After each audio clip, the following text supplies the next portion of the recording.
Okay, Chapter 10 is the chapter on communication climate, and basically it's exactly what it sounds like. It's carrying this idea, this metaphor of people's moods being analogous to climate, to weather, and then we have the ability to affect via our relationships the climate of somebody else. And you can also characterize relationships this way. You have certain relationships that are stormy, certain relationships that are very positive and uplifting, and just looking at how that tension can change just overnight, just by the way certain comments. So this is a very practical chapter. I think this is probably one of the most useful chapters in the textbook, because it really helps you understand how do you diffuse certain types of destructive climates. How do you break cycles of defensiveness?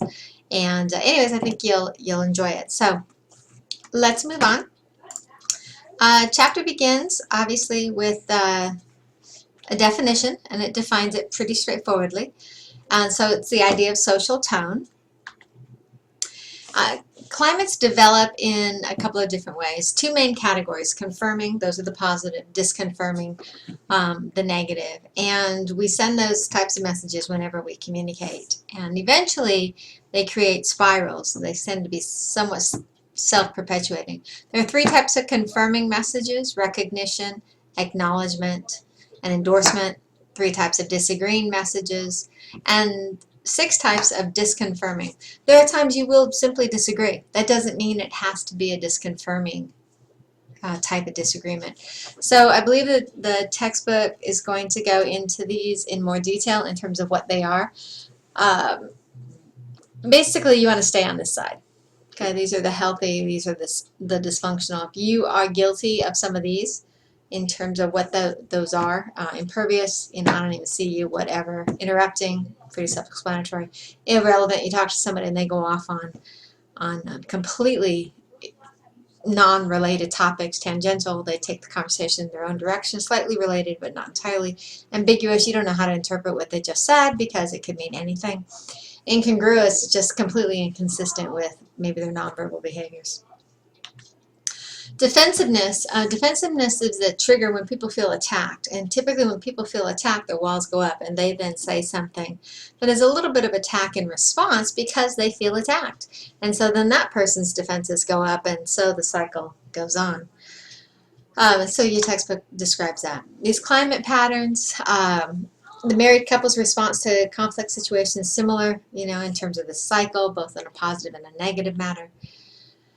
How do you reduce defensiveness? Interesting, Jack Gibbs developed this, I think it was 1964, and while some of the terms that he talks about have changed a little bit, the concepts are the same. It's amazing how this still exists. So evaluation versus description. Evaluation is a judgment. It's like, you're late. You're like always late. Instead of describing, the meeting started at 10 and you arrived at 6:15. It becomes a judgment. It becomes an evaluation. Control versus problem solving. This, gosh, parents have teens. This was my big thing. It's very easy sometimes to do control and simply say, turn off the TV or get off the phone. Because I need the phone, but instead of saying, hey, listen, I'm expecting my aunt to call me from Wisconsin sometime in the next half an hour. I don't know when she's going to call. She's going to call the house line. I need the phone clear so my aunt can call. Do you mind using my cell phone to go make your personal phone call, or use your own phone if you have one? So that's control versus problem solution. Strategy versus spontaneity. Strategy, according to Gibbs, he meant this idea of manipulation. When somebody has an agenda, if you've ever had somebody come up to you and say, hey, what are you doing Friday night? And really what they're looking for is a babysitter, that's strategy. Spontaneity is being, this is the openness of it. I'm no agenda, I need a sitter on Friday, are you free? Neutrality versus empathy. Neutral is not, we think of that as a positive thing. Gibbs meant it as a non-compassionate, sort of a cold-hearted response versus an empathetic. Somebody gets let go at work and you're like, wow, sucks for you. Oh my gosh. Superiority versus equality. If you've ever had anybody tell you that you don't know anything about stress, wait till you're married with kids. And it's just sort of this condescending comment. That's superiority versus, oh, I know, school's really stressful. Oh, I can so relate. It must be tough to juggle that. Certainty versus provisionalism, where somebody's absolute, and there really is no, you don't know for sure, and so why speak as though you are? Constructive criticism, definitely appropriate, but you want to make sure your motives are in the right place. You want to make sure your timing is right. You want to have balance. People talk about having all these positives. They say for every 7 you should have a positive. That idea, this sandwich method is also brought up too. How do you transform a negative climate? You are the front desk at work, and so the clients off the street come to you, and there you are, and so you get blasted with all their their negativity. Well, how can you turn that around? How can you transform it? There are some techniques. One of the simplest things you can do is listen. A lot of times people just want to vent, and if you just listen and if you empathize as much as possible, that must have been really, really frustrating for you. Or just simply encouraging, so seeking more information. Well, tell me more, and then what happened? And so you just keep getting more information. Ask for specifics, and so again, you're asking for detail. What that shows the person talking is that you are interested and that you care what they have to say. It does a lot to strip away the emotion that's behind their words.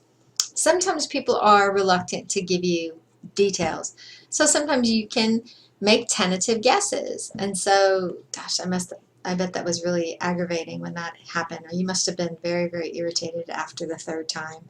And you sort of speculate, you let it know that you're guessing, but usually that will get a response where either, yeah, it was irritating, or, well, no, not really irritating. That I got irritated later, not then. Or usually it will kind of get them going.